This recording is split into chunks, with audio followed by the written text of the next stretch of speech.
For things to remain the same, everything must change. That was the message from the World Health Organization this morning. There are no magic bullets. There is no swift end to coronavirus. Significant behavioural shifts will have to happen if we are to leave lockdown and resume some approximation of normal life. Dr. David Nabarro is the World Health Organization's special envoy on COVID-19, and he spoke to the Today programme. This virus isn't going to go away, and we don't know whether people who've had the virus stay immune afterwards and will not get it again. And we don't know when we'll have a vaccine. All this was said very clearly in the discussions yesterday. So what we're saying is, get societies defended. Yes, we will have to wear masks. Yes, there will have to be more physical distancing. Yes, we must protect the vulnerable.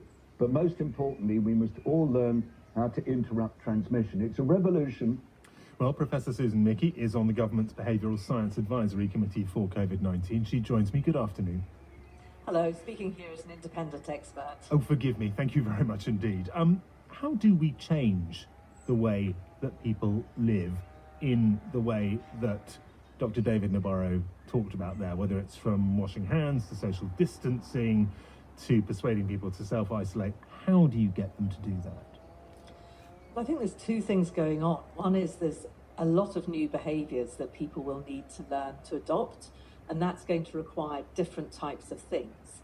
In addition to that, it's living with uncertainty, carrying on for a long time, many, many months, if not years into the future. And I think this is something new that people weren't expecting. I think people had thought this is going to be a few weeks or maybe months of difficulty. Then we'll be able to get a test and we'll know if we're immune, and then we can go about our normal business. What's becoming very clear is that that won't be the case.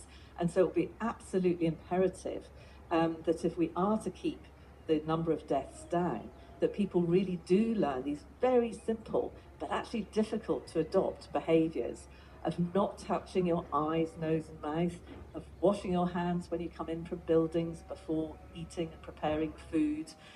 These things take time to build up into habits, but we need to make them habits, just as cleaning our teeth every day is now a habit.